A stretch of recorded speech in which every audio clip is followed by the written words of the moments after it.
What is up, guys? Giants01 with another FIFA 19 tutorial. Today we're going to be talking about the best cross in FIFA 19. Yesterday I talked about the most underrated. Today we're talking about the best one. That is the driven cross, guys. Extremely effective.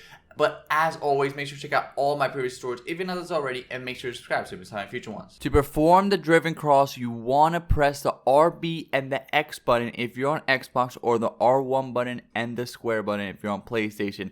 Make sure to press those two buttons at the same time and power up the cross. In order for the driven cross to be successful, you have to have an open passing lane. So here you're seeing a situation.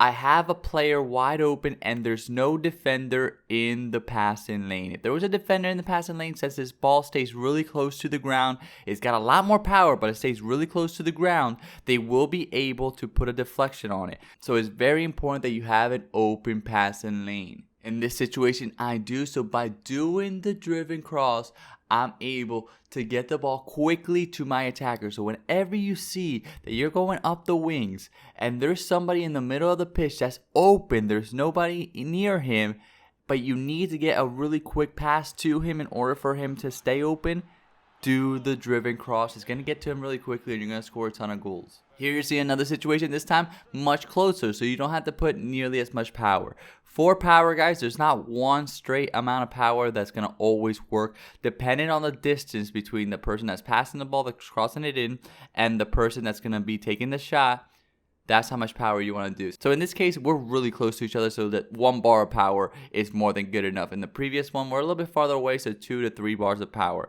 Depending on how far away, the more power you need. But as long as you see that there's an open passing lane, you want to get the ball to him quickly, do the driven cross, and it's absolutely deadly. You're going to score a ton of goals with this. Now I'm just going to show you a few more examples of me scoring with this driven cross. As you see, they're a little bit farther away. This one's even more distant, so a little bit more power is involved. And you can see there, it has some sort of a little curve. And that's what happens. Once you get a little bit farther away, it's going to do a little bit of a curve.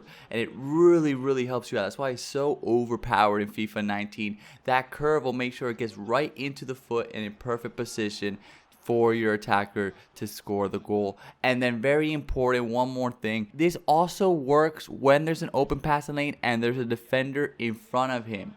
There's a tight window. As long as the passing lane is open, there can be a defender in front of him between the goal and your attacker, but just make sure that the passing lane is open. As you saw in these two examples, there was actually a defender in front of him, but the passing lane was open, so I'm able to do the driven pass straight to him, a little bit behind, and I'm able to score. It puts it right in front of his foot with velocity, so you just have to tap it in.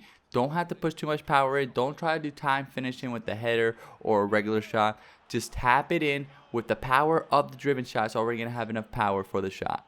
But that is it, guys. I hope you guys liked this tutorial. If you did, please have a like, comment, share with all your friends. Click on one of these boxes. Check out the rest of my tutorials, like my FIFA 19 defended tutorial and passing tutorial. And make sure to subscribe so you don't miss out on any future ones. Thank you guys so much.